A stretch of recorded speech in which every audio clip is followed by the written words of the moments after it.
Presenting Benny Goodman and his music. Hey, everybody. I'm a little late getting started today. I was still putting this all together by the time we got started. Well, keep everybody down. Keep my chat window open.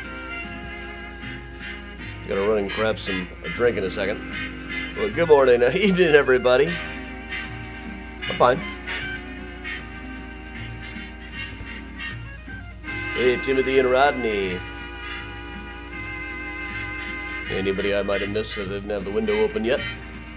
Hey, Karen. It's one of those, oh, I knew I was forgetting something moments.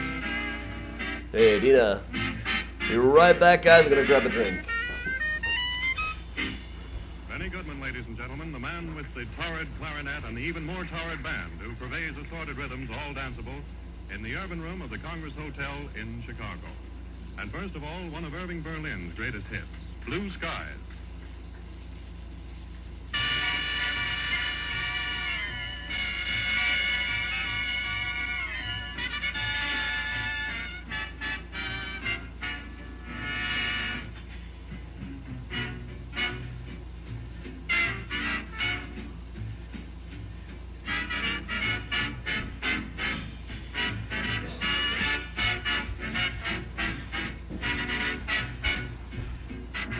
I was going to make myself a Manhattan tonight. Don't have time now. Hey, Jordana. Hey, Kathy, Tracy, Michelle, Leah, Paula. Hey, Mona. Hey, Bob. Hey, Susan. Hey, Patty and Cindy, Doreen, Denise, Sue, Amy, Jean, Octavio, Eileen, Adam. All right. Welcome, everybody. Hey, Gary.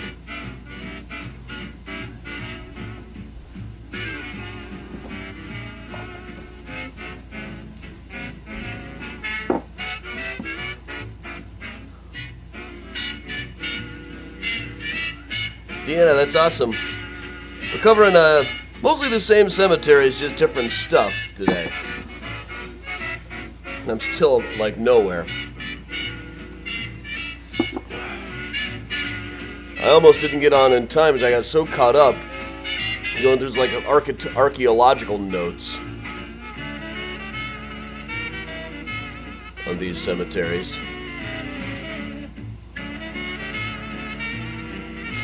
Stuff from recent excavations, stuff they had to do when they were adding new pipes.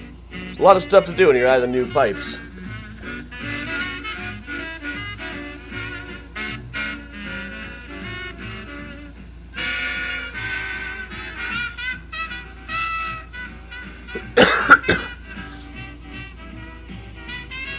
All right, Jeannie. All right. My middle name's Richard. Hey, Kurt. Oh, hey, Miles. Look who's here.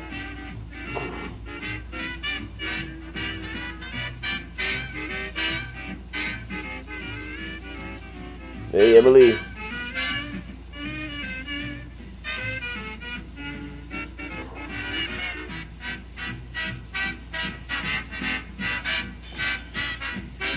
Miles knows there's a new kitten roaming the halls, and he's not thrilled about that. Gary test went fine. I wanted results for a while, but I don't expect anything unsurprising. I feel all right. I feel like I always do, but that's most of the symptoms. They're just my baseline.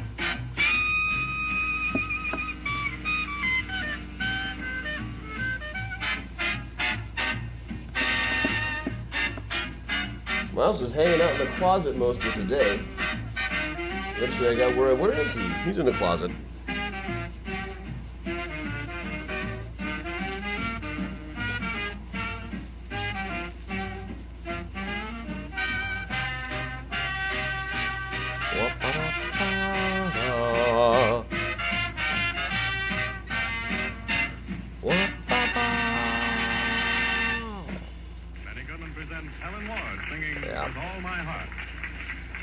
Miles is hanging out right here.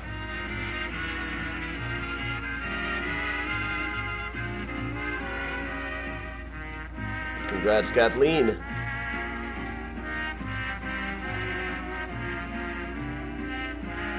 Octavia, it goes a ways back in that closet.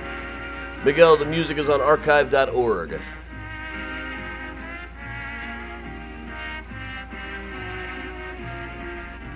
For I am yours sincerely, all my heart. Miles.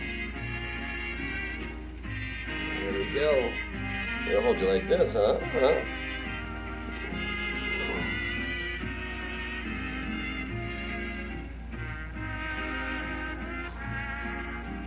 Look at you.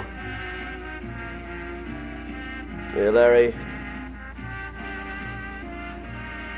Well, Miles goes mostly for water when he's going for drinks.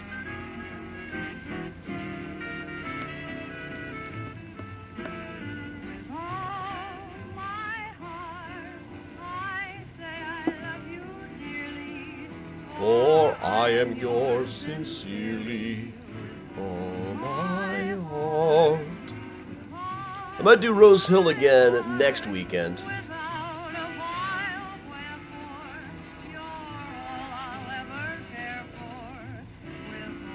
I just need something, I want something, for 4th of July weekend, we ought to be far from downtown and easy for me to do, so I'm just doing so many new things over the course of this week or so.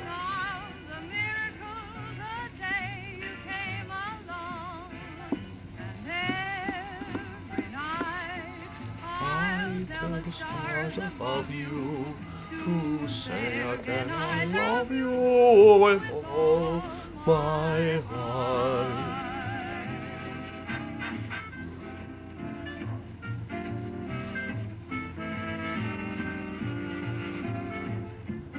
Miles. Oh boy. Okay, why don't you just park right there? Park right there, Miles.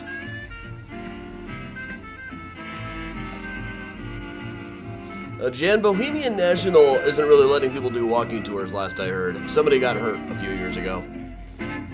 They were doing flashlight tours and a lot of things to trip over at a cemetery. So it just happens. Here's the guy. Shedding allergens all over, aren't we, Miles? Benny Goodman goes way back and gets a lot of rhythm. Hey, Kathleen. Jenny Walk. There we go. Yeah, just have a seat there, Miles. Miles is just going to sit right down. But no, he's not. Miles, really? Hey, Chris. Hey, Octavia.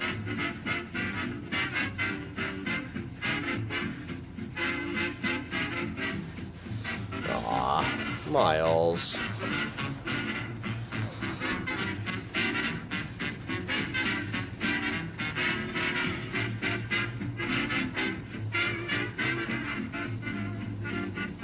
Hey, Sherry. Hey, Susan. Carrie, I enjoyed the hell out of Obi-Wan Kenobi. Got up early and watched it yesterday. I had stuff all day yesterday. So I watched it first thing in the morning. And today I watched the new Beavis and Butthead movie on Paramount Plus, and it was hilarious. I just laughed my ass off the whole time. Octavia, congrats on the new kitten. Say hi to Baby Slash for us.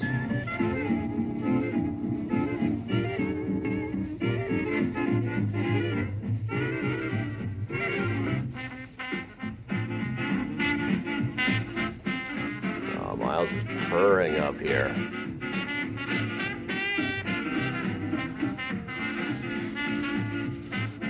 I'm not going to spoil anything. I mean, that shock ending in Beavis and Butthead, you'll never guess. No.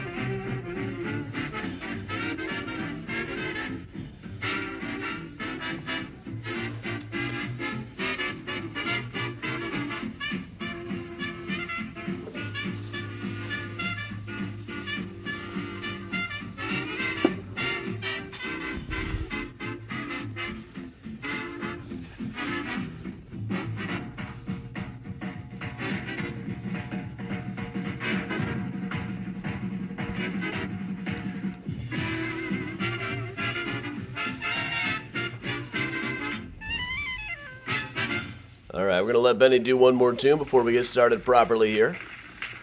On Volume 2 of Cemeteries of New York.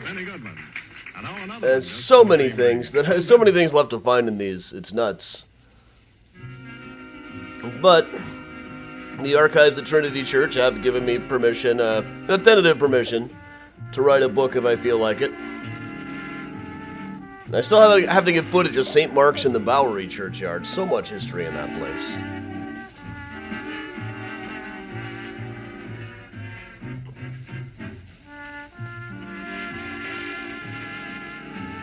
Miles.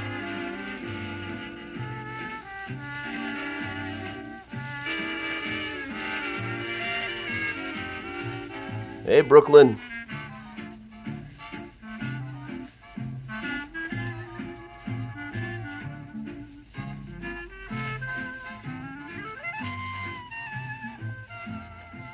So that doesn't mean anybody's going to publish a book that I write about these things, but hard enough finding a publisher for the Graceland book. That took a while.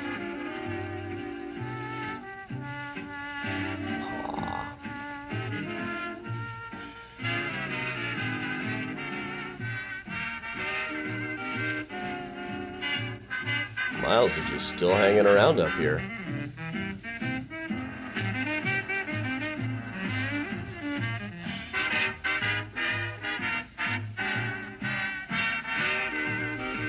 A lot of old tombstones, and underneath the ground is just like honeycomb with old brick vaults.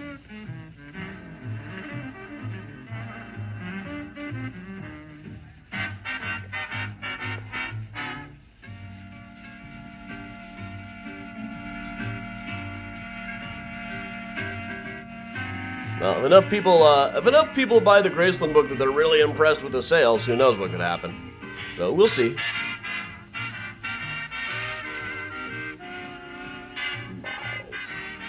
This boy, I tell you what, I believe there's a Bobby Hill cameo in the new Beavis and Butthead movie, too.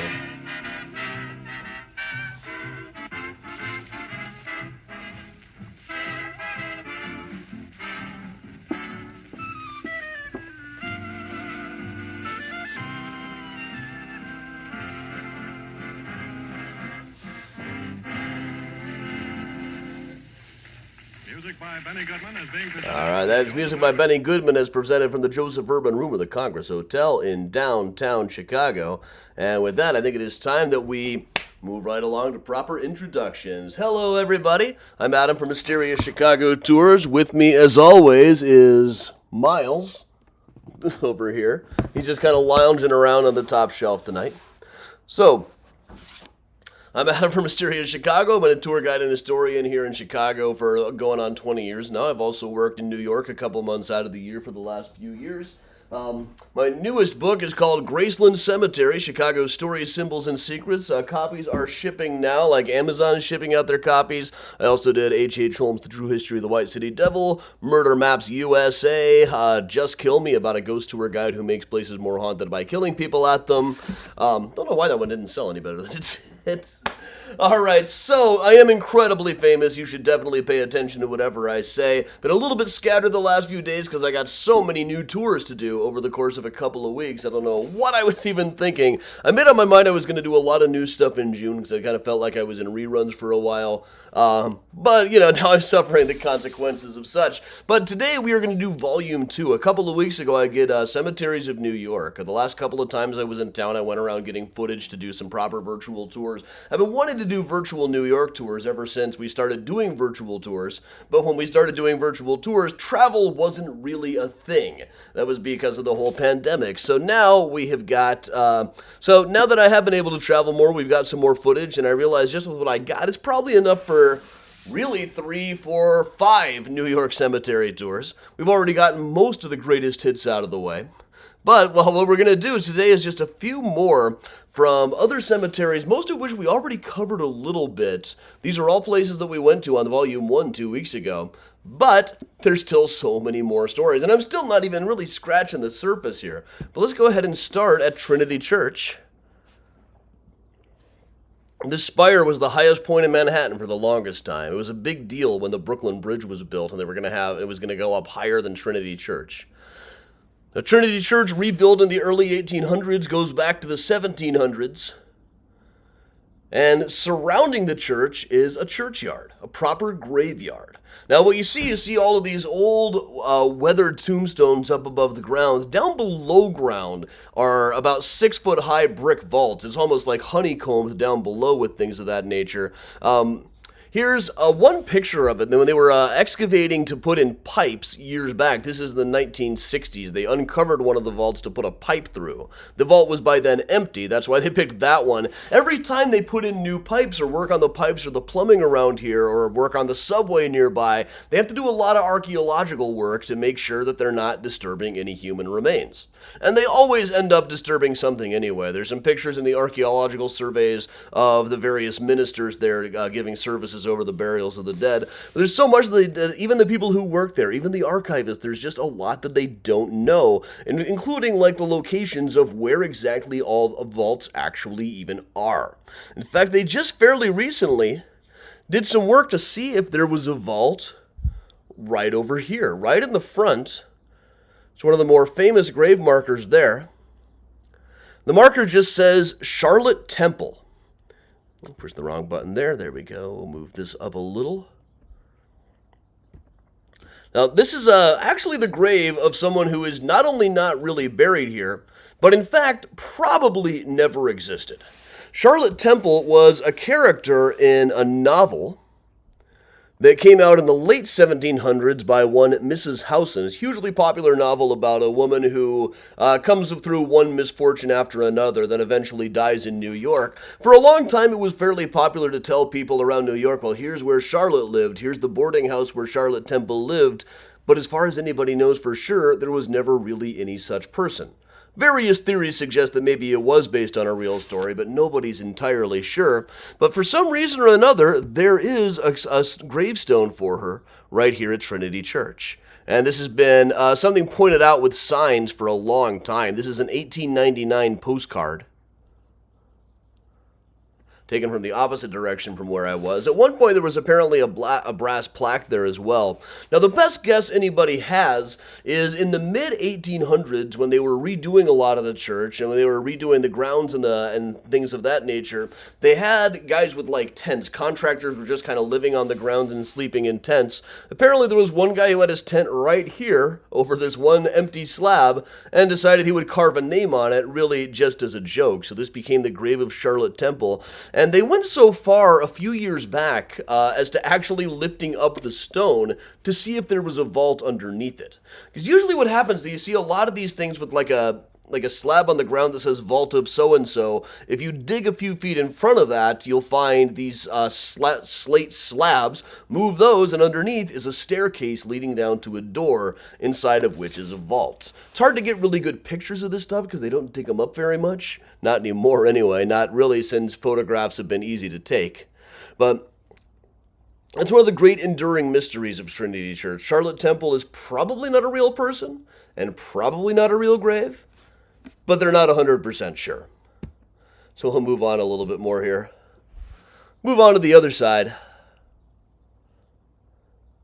We're just in the front, perhaps the largest and most prominent of the markers is for Albert Gallatin. He is considered one of the founding fathers of the United States, even though he didn't come to the United States until the 1780s. But he was the founder of New York University, NYU, and served as the Secretary of the Treasury under both Jefferson and Madison. Though at the time, some people thought they shouldn't have him because he spoke with a French accent. He was actually Swiss, but his native language was French. As Secretary of the Treasury under Madison and Jefferson, he worked really hard to undo Hamilton's financial system, but was never really able to do it. Of course, Hamilton was featured on episode 1. He's not too far away from here. Not too far away in the same cemetery, though they really couldn't stand each other in life. He retired in the 1840s to study Native American languages. He is sometimes called the father of ethnography in the United States. We'll move a little ways elsewhere in here. Now, a lot of the people you can't really find out that much about. A couple of them I'm still working on, like this one here for David Ogden. It's very difficult to read this one. He was a fairly young man. It's kind of difficult to find out stuff, partly because there were a lot of David Ogdens. In fact, there was a prominent Ogden vault at St. Paul's, the next church up.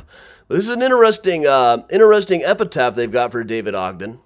which mentions that he was David Ogden of England, who on the 28th day of September 1798, in the 29th year of his life, succumbed to the prevailing epidemic. He died of yellow fever. That's really all that we know about the guy. We can't find too much about him at all beyond that. Similarly, other times, even if we find anything, there's not too much to say. I go over here. A good example of the vaults I was talking about. This is the entrance to the Charles McEvers vault. Charles McEvers was a merchant. That's about all you can say. Even when there is a vault, there's sometimes also a gravestone. Charles McEvers, of this city, who departed this life March the 5th, 1794, aged 87 years. Think how old this guy must have been. Is that really 94? I can't quite read it from here.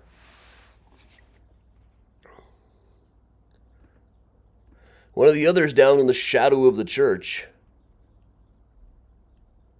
You got the large statue of James Watts, but right in front, perhaps the most prominent monument in the whole cemetery, is Captain James Lawrence, who had a very brief career, but distinguished enough that you can see there's a very lengthy epitaph to him there, flags all the time. Now, he served in the War of 1812 and was made a captain just in time in 1813 to be put in charge of the USS Chesapeake.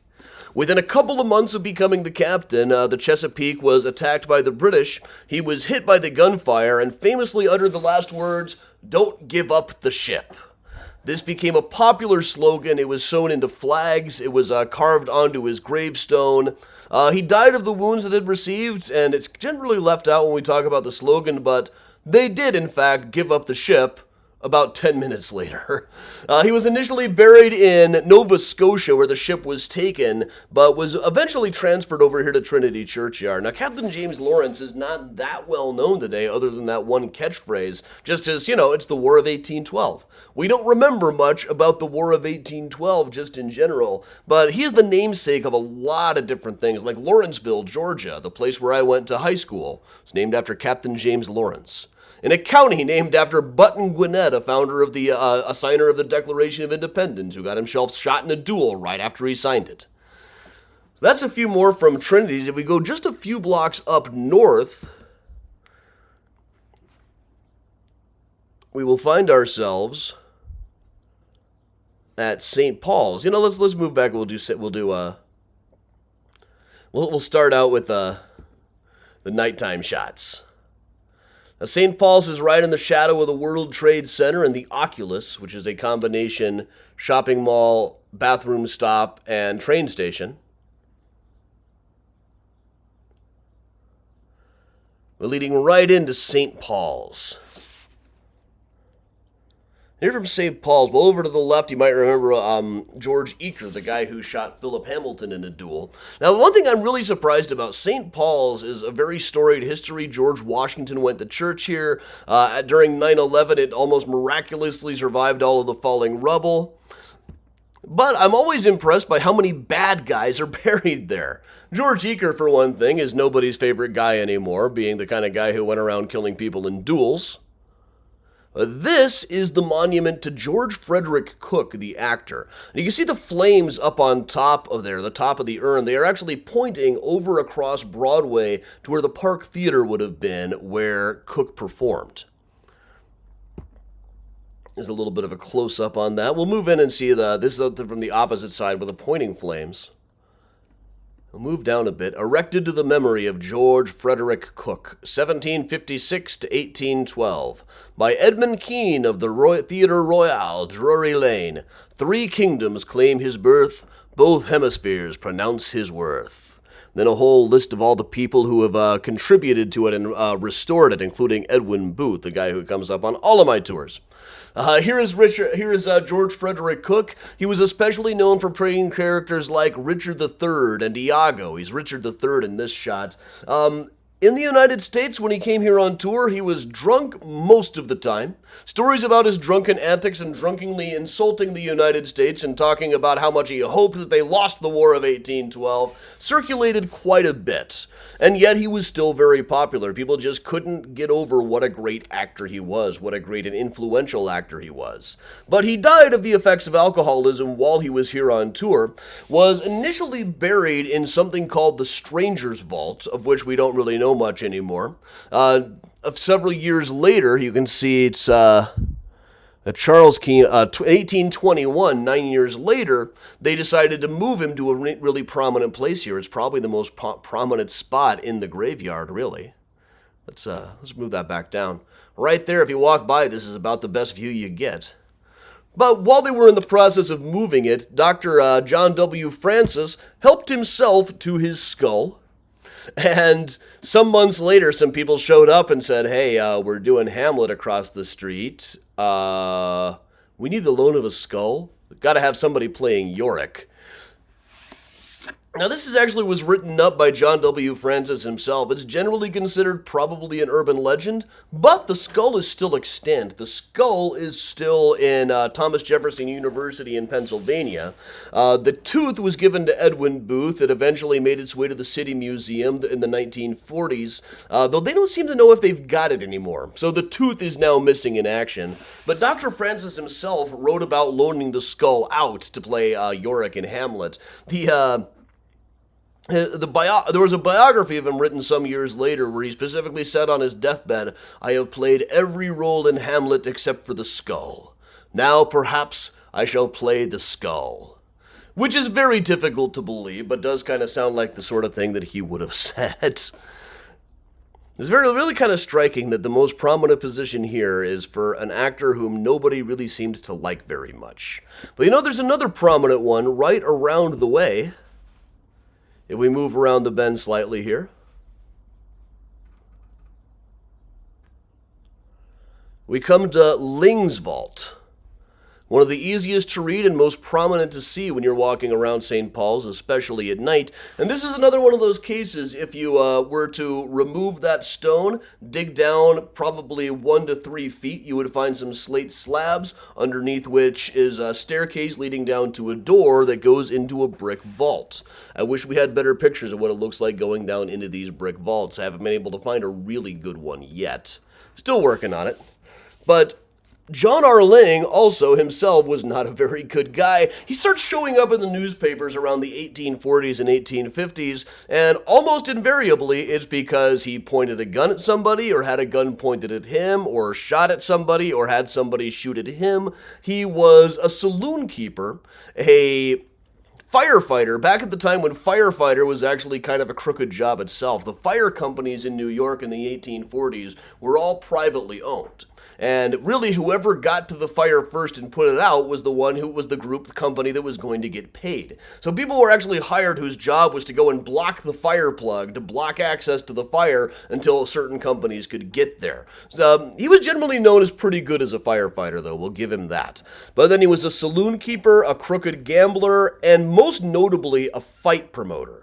In 1842, there was a 120-round battle between Lilly and McCoy. He ended up being the guy who carried McCoy's dead body away on a steamboat.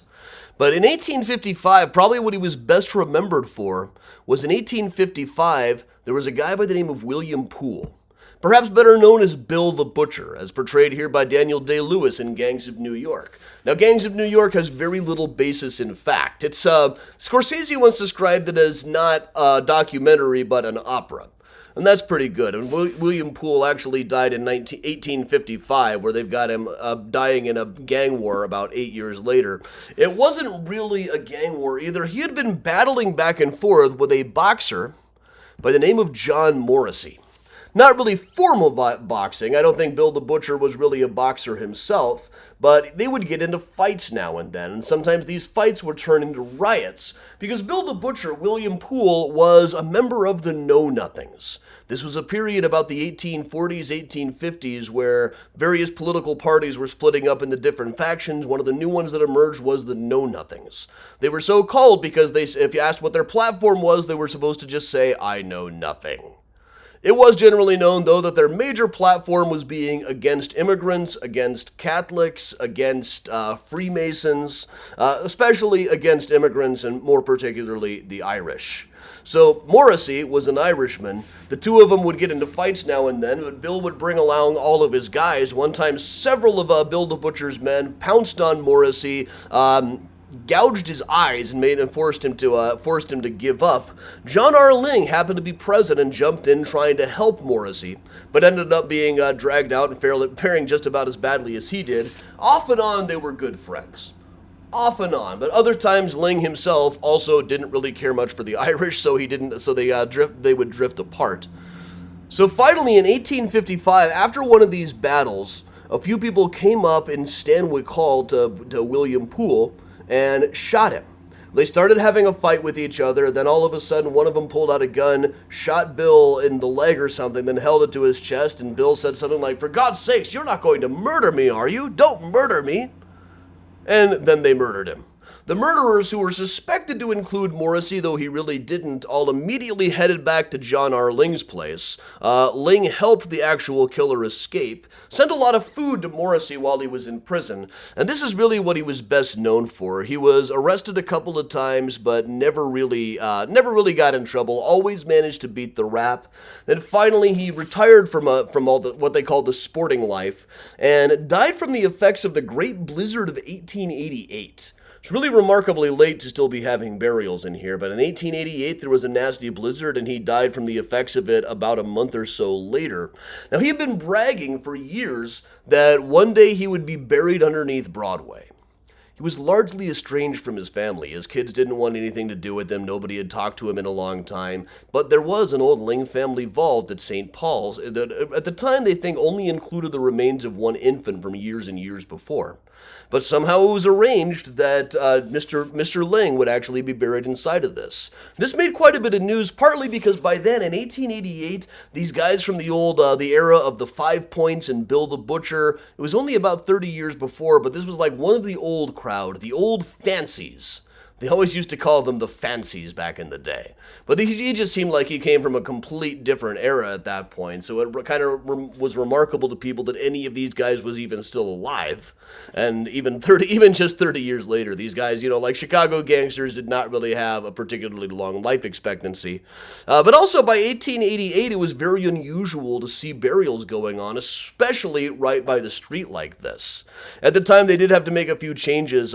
Human burials in Manhattan had generally been outlawed certainly down in the south district of Manhattan for decades by then, but you could still be buried in an old family vault if there was space.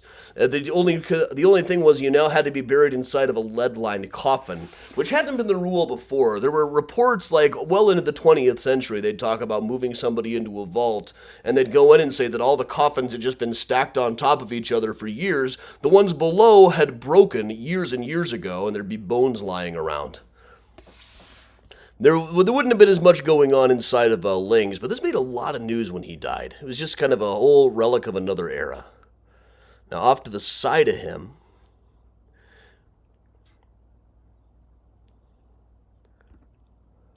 we'll stick up at the front here.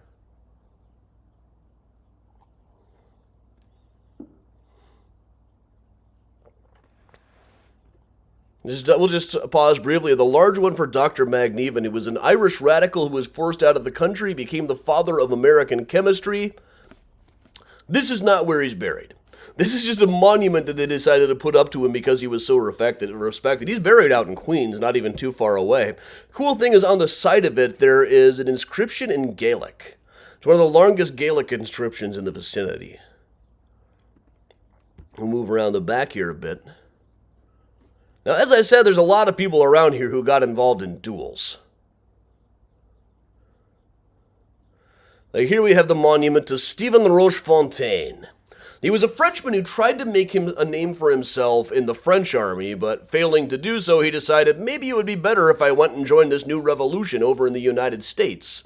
So he went over to the United States in 1778, immediately joined George Washington's army, After the revolution ended, he took his commission, went back to France, served with a little bit more distinction, then came back here where Washington appointed him a civilian engineer. They started the original school over at West Point, but in the process of all of that, he got involved into some kind of a fight with a guy named William Wilson that descended into a duel. He wrote a letter to Alexander Hamilton asking for advice on dueling. The exact contents of it are not really known, and really what the fight was about is not really known. The whole thing kind of fell apart. Eventually, he was brought in to redesign Fort Mifflin, which was rebuilt after the war. They had originally brought in Pierre L'Enfant, the guy who designed Washington, D.C., to design the fort, but he charged too much. Roche Fontaine came a little bit cheaper. Maybe if he wasn't the kind of guy who started duels, he could have charged a bit more.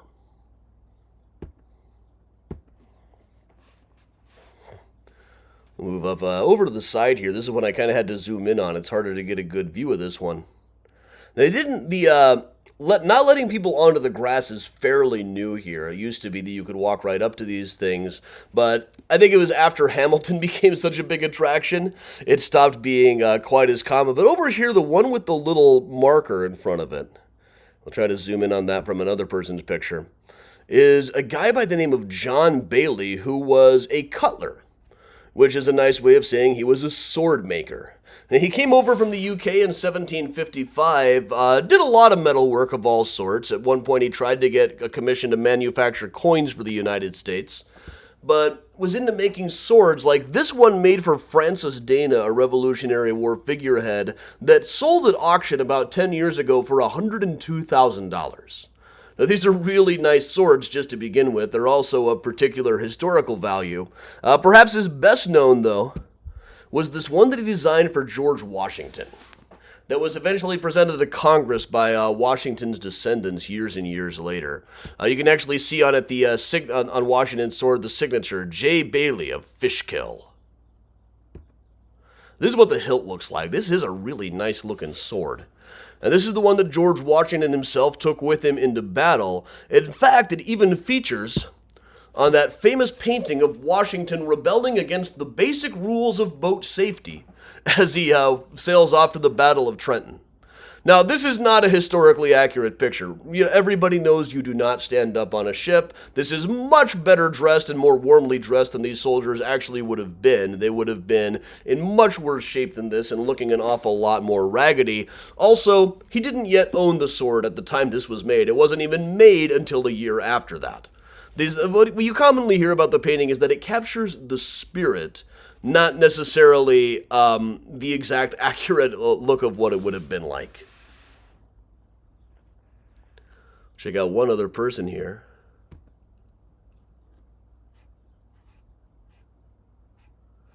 I thought I had written something down about this guy, but right up at the front, another guy whose vault had a subject of some archaeological stuff a while ago. Underneath the porch is the vault of this guy, Richard Montgomery. I thought I had written down some notes about him.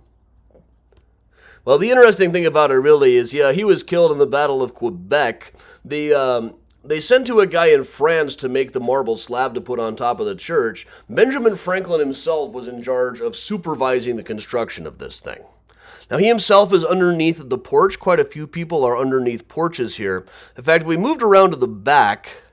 One of the most recent interments there was Fanny Ogden was interred in a family vault in 1942. And those vaults, there was just some excavations a while ago. This is right to the side. Let me move myself over a bit. Right to the side there, you can see the porch of the church itself. They did some digging, and really just about a foot or two down, you come to these bricks. These are the arched roofs of a couple of vaults. The one in the front is the Thomas Ogden family vault. And just beside that, in the back, is the Waddington family vault. These are thought to be they go down probably about 6 feet. They didn't dig them all the way out. Most recently opened that I know of in 1942. And it certainly made a lot of news at the time, that there was an interment there. But people didn't really seem to take much notice at the time. All of the newspapers noted that no real crowd had gathered around. Partly because they were very quiet about this kind of stuff. They didn't want to attract a crowd when this sort of thing happened. Let's move uptown to Trinity Uptown, up in Washington Heights. We'll just take the view from here. This is just going up a hill. They call this place the Heights for a reason. Down at the bottom of the hill is David Hosick, a medical student who took a rock to the head during the anti-grave robbing riots of 1789. And also was the doctor who supervised totally spacing on the word.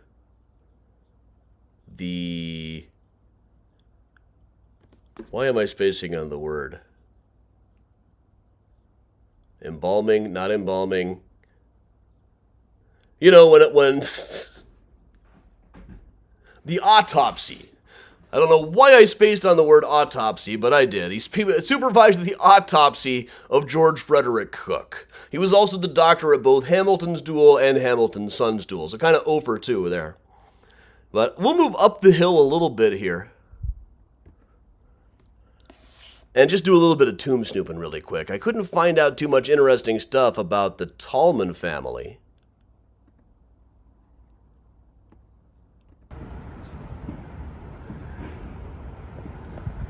Let's do a quick tomb snoop here. We all love a good tomb snoop. There's a lot of places at this place where you can really see right in. And even read it pretty well. Now, way up at the top of the hill, if you really go for a hike,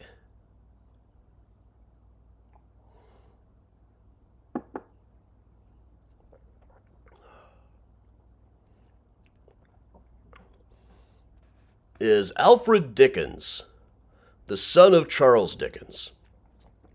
Now, Alfred Dickens was one of Dickens' many no-good kids. He was kind of a spoiled child and a really big spender who racked up so many debts that when he was in his early 20s, his dad said, you know, maybe you should go start a new life in Australia. So in 1865, he went off to Australia, leaving a lot of debts behind. The dad hoped that he would make a name for himself and stop being so expensive.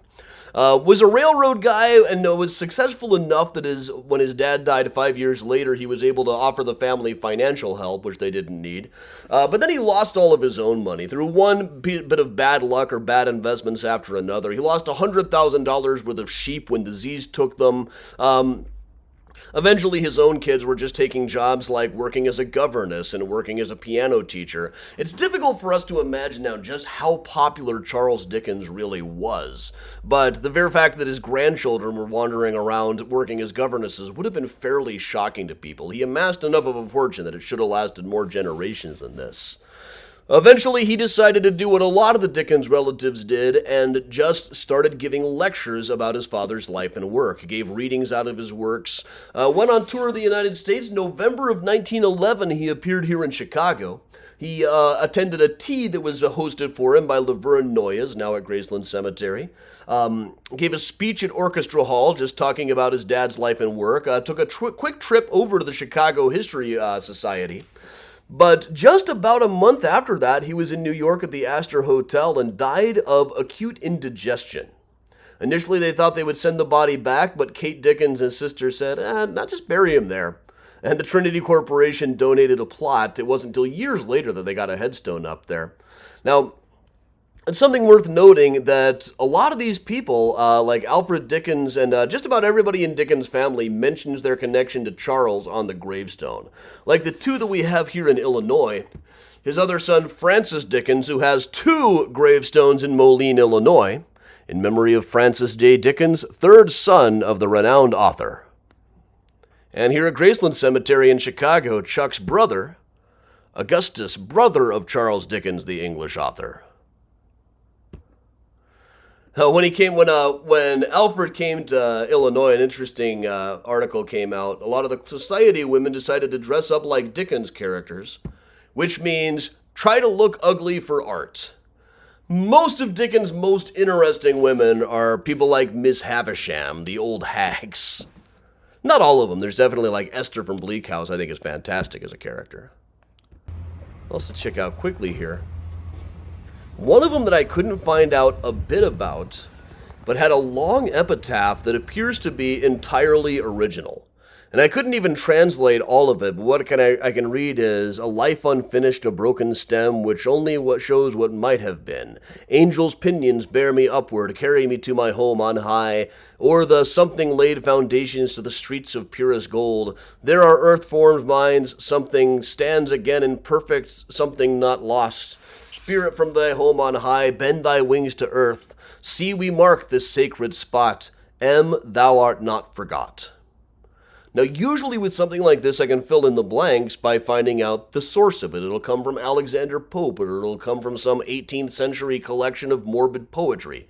In this case, every line seems to be entirely original. It was probably written by her friends. But I haven't been able to find out a whole lot about Emmeline yet. One of those enduring mysteries. Let's move over to Greenwood Cemetery. Now, first of all, inside of Greenwood, across the river in Brooklyn, is Bill the Butcher, spoken of earlier. Here's a picture Kristen took. I didn't end up at his grave while I was there. But this was just added about 10 or 15 years ago. It was unmarked for years. Died of his wounds. Shot on February 24th, 1855 at Stanwix Hall on Broadway. Then down there is his supposed last words, "Goodbye, boys. I die a true American." Which I think is kind of a pathetic display. What he meant by true American was that it was not an immigrant. Pretending that this isn't really, frankly, a rather racist display is rather foolish to me. Let's move on inside. One of them that I didn't have time for last week, one of the best, is up on top of Battle Hill, site overlooking the Battle of Brooklyn.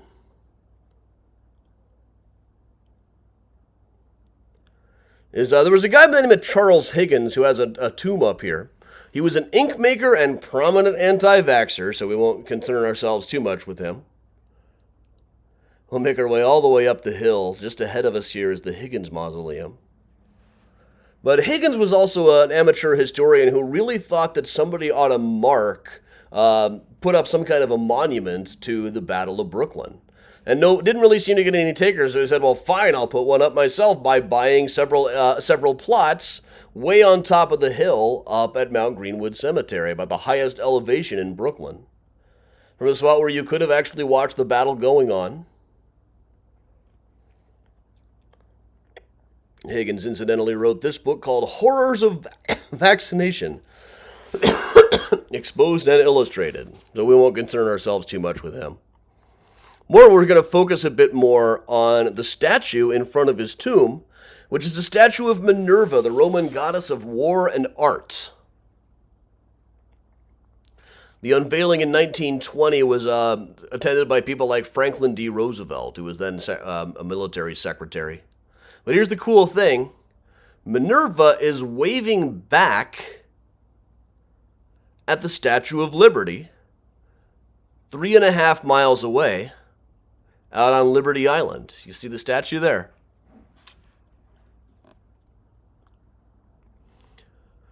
Now, there's a rumor going around that it's illegal to build anything that would block Minerva's view. That's not exactly true. Every time there's been something built that might block the view, people make a big fit about it, and it happens all the time. They're always worried that something's going to block the view. So far, it has not actually happened, though. I think a part of it is just because it would be really too much hassle, too much bad publicity if you block Minerva's view. She's also locking eyes with the Statue of Liberty from where they are there. That's a little harder to capture in a picture.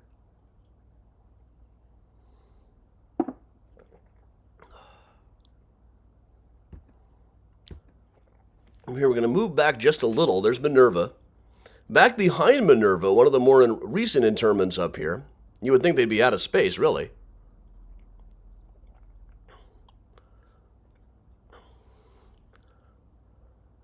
But right up here, Leonard Bernstein. Conductor of the New York Philharmonic, a great teacher, composer of such works as The Age of Anxiety, and most famously, West Side Story. Here he is in the 1940s, just a kid.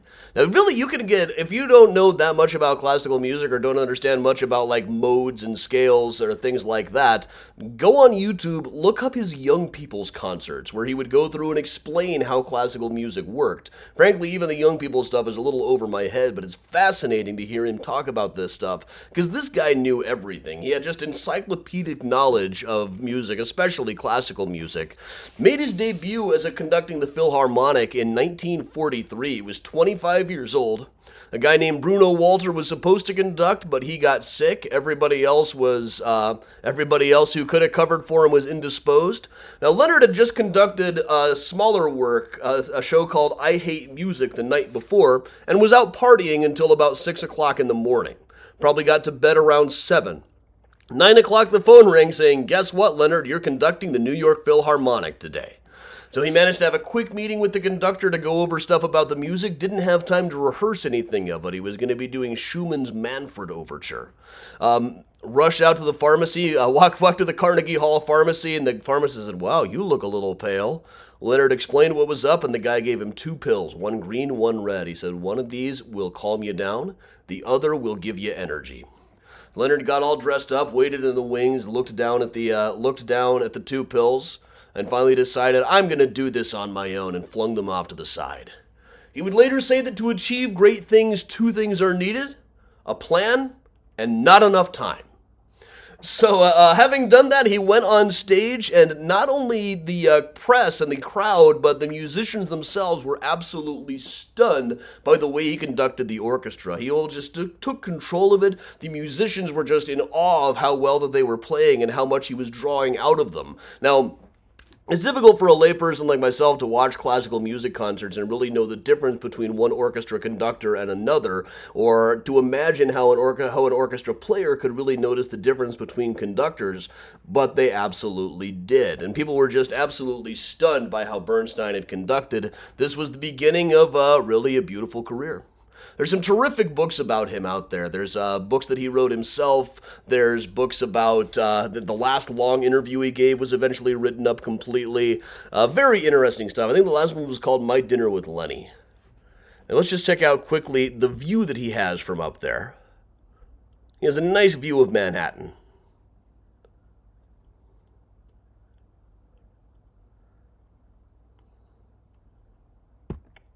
One more bigger one. Elias Howe. Look, they've actually got plot numbers on there. That helps so much. I wouldn't say find a grave would be easy in this place, because it would not. This place is just absolutely massive. They got trolleys to do their tours here. But this is Elias Howe, who really invented the modern sewing machine. The big innovation he had was having the eye of the needle be at the point of the needle. Other people had invented things like sewing machines before, but a lot of the major features that are in every sewing machine now came with the one that Mr. Howe invented. Now, according to his daughter, the idea to it came to him in the middle of a dream. He had a dream that some king had ordered him to make a sewing machine that worked within 24 hours or he would be executed. 24 hours came up, and all of a sudden everybody came at him with spears, but then he noticed the spears are punctured near the tip. Eureka! And woke up still saying, "Please, I need more time, I need more time." Then having woke up, he went to his workshop and had developed the needle with an eye towards the point, and really the first practical sewing machine in time for breakfast. Whether that's actually true or not is probably anybody's guess. It's the kind of thing you're never going to get really good documentation on, and even if you do, you have to assume that they're just that they're telling you the truth. So who knows if somebody's telling the truth about their dreams? But 2 things. It reminds me very much when I read about that, like Paul McCartney is saying, "Well, you don't get that lucky," when he talked about waking up with the melody to Yesterday in his head. Now, incidentally, in the credits of the Beatles movie Help, it says this film is respectfully dedicated to the memory of Mr. Elias Howe, who in 1846 invented the sewing machine.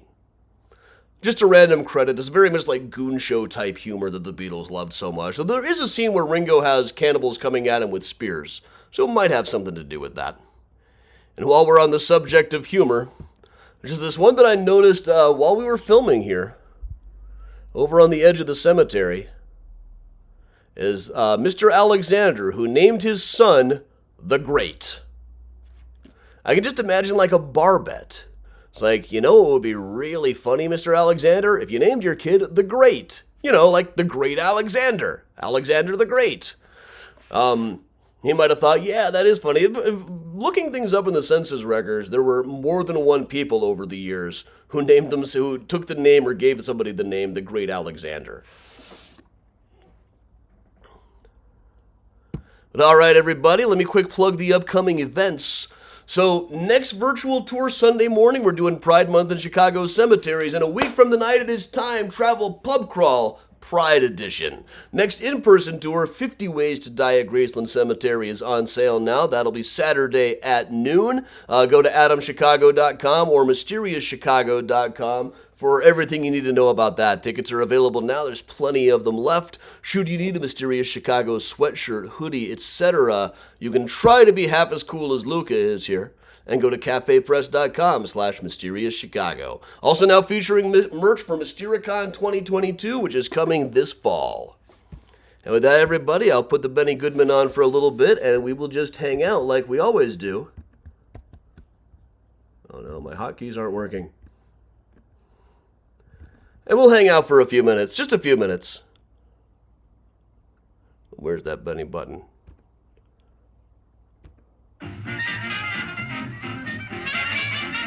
All right, thanks everybody.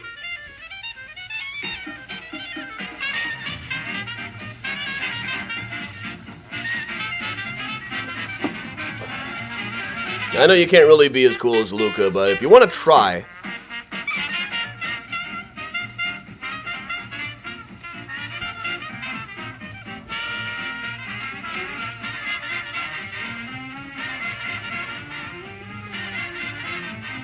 Thanks, Deanna. Thanks, Ann.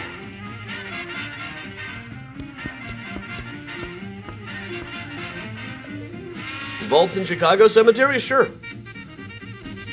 A few of them are underground, like the Glade Vault at Graceland. It's kind of hidden underground.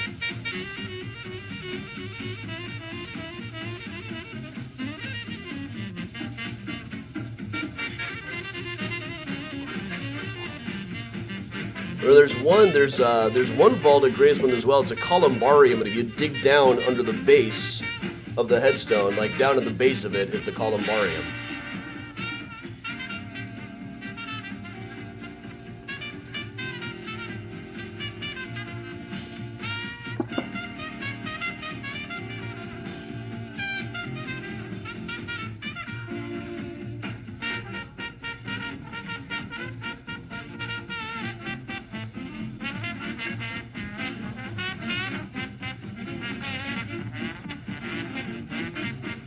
Good night, Susan.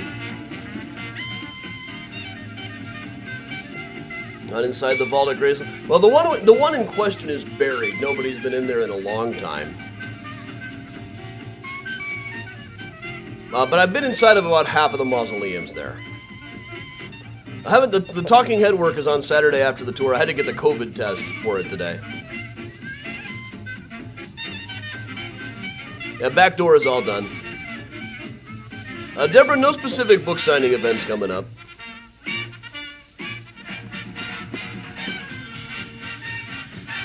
But anytime somebody brings a book to one of the tours, oh, for sure. Yeah, Betsy, we'll probably do Find a Grave at Graceland tomorrow, so I gotta find somebody I haven't looked up yet. But I'll be out there working on the 50 Ways to Die tour.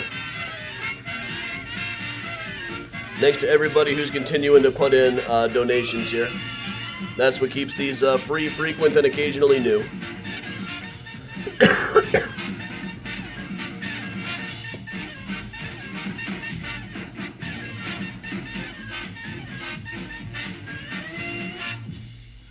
Thank you, Kathy. Congrats, Joanne. That's awesome. Now, Pullman, we know right where Pullman is. That would be a really short Find a Grave.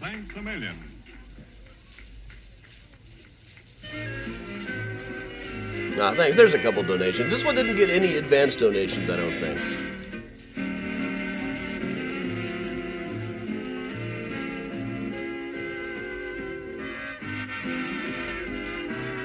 And I tell you, the best thing about the new door is it doesn't have like the old-fashioned Jimmy-proof lock. It's got a modern-style deadbolt, which means I was able to add a smart lock, which I don't think are necessarily more secure, but I can check on my phone to see whether I remember to close the door or not. Yesterday, Ronnie locked and unlocked the door. She's in France.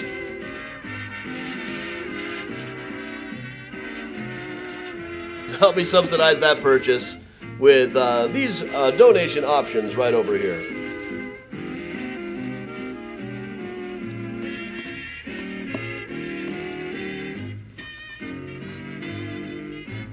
Yeah, if you can mark them as for a friend, that helps too. I owe the IRS a lot of money.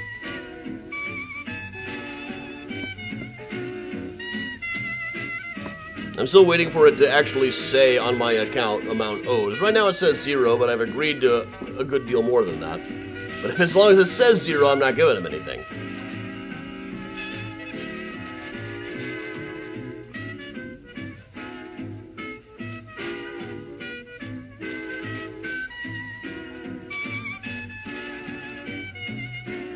Ronnie's having a great time. From her hotel balcony, she can see the Eiffel Tower perfectly. I'm not sure if she's going to Disney Paris this time. She's been before, I think. She and her pal go quite a bit. So a friend of hers lives in Paris. And here's Helen Ward to tell you all about her. Truckin'.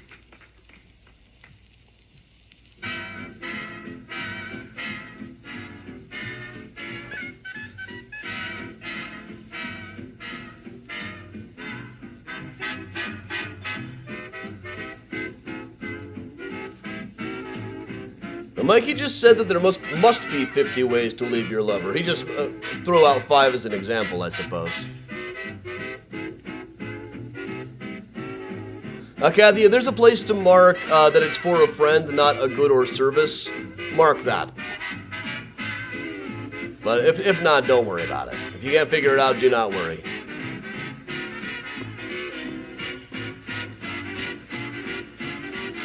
Now, I've never been to Paris. I've never been to France. I'd like to sometime. Well, my next trips will probably have to be back to New York to research in the archives at Trinity, I hope. I know they got some good stuff.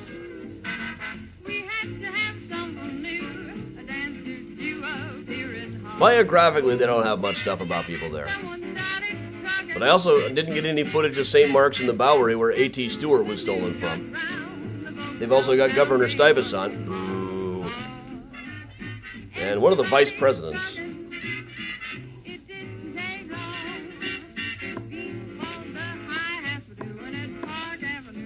All over town.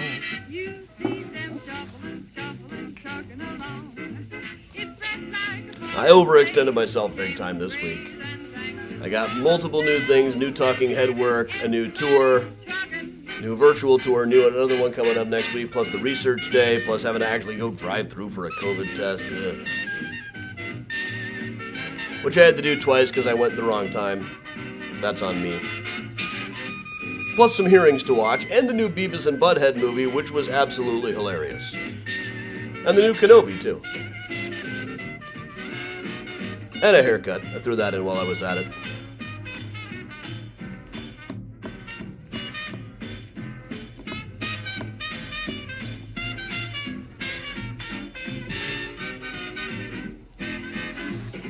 We're just going to do a few more minutes. I got to decompress.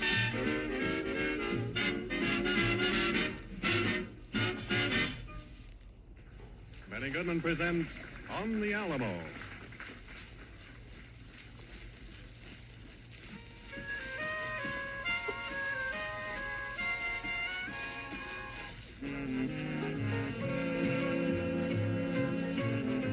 I haven't caught up on The Boys yet. I'll get there.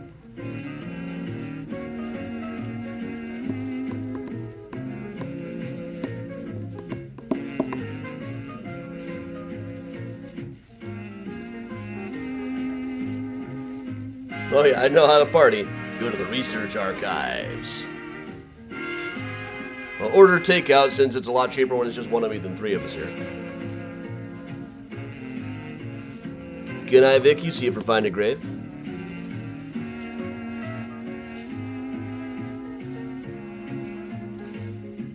Oh yeah, and Only Murders in the Building is back, so I'm trying to rewatch all of that. And of course, those of you who haven't already, the best thing you can do to donate is the Patreon. Carol, yeah, I do intend to do Whiskey and a Cookie tomorrow. How many people do we have to call now? A lot of people got specifically named as pardon askers, most notably Matt Gates, who looks exactly like a grown-up version of Butthead.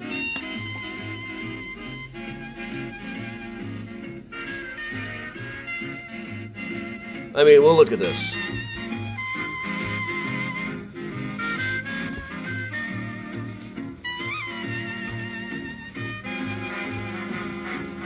Let's see.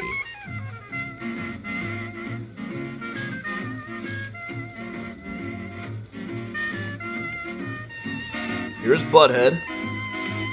And here is notable pardon requester, Matt Gates.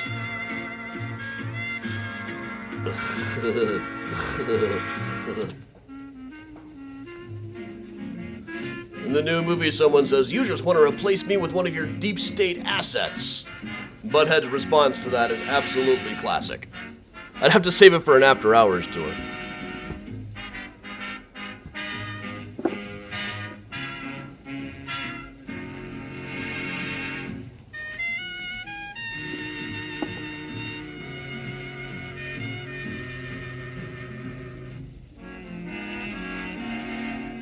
Heidi, yeah, several people have noted to me when I made that comparison. You know, Butthead is at least not malicious exactly.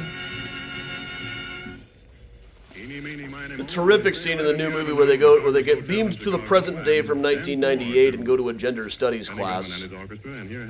Next thing you see them, they're in a cafeteria like, "Get out of our way, we got white privilege." Yeah, we just assume we can take whatever we want.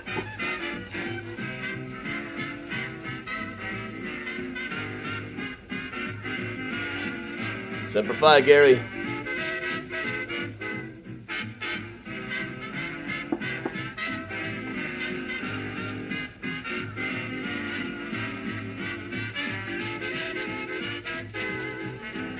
Matt, yes, Jim Jordan is Beavis. He's got that same underbite thing going.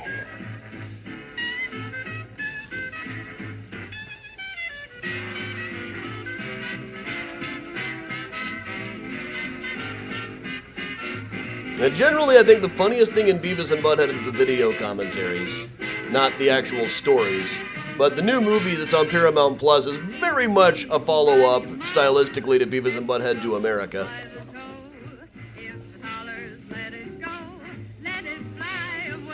I barely stopped laughing once the whole time watching it. If you like those silent films I show where people crash into things on roller skates, you'll like Beavis and Butthead Do the Universe.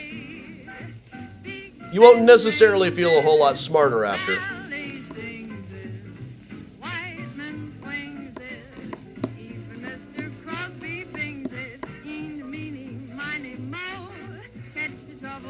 Alright, we'll finish out this tune.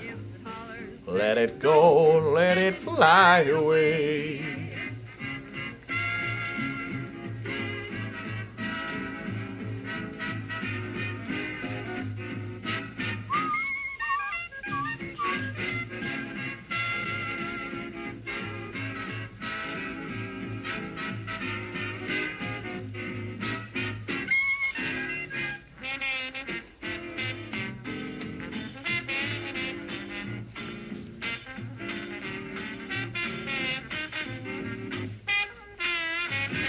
Rose Whiskey and a Cookie is at 6:30 on the Patty Vasquez Show Facebook page.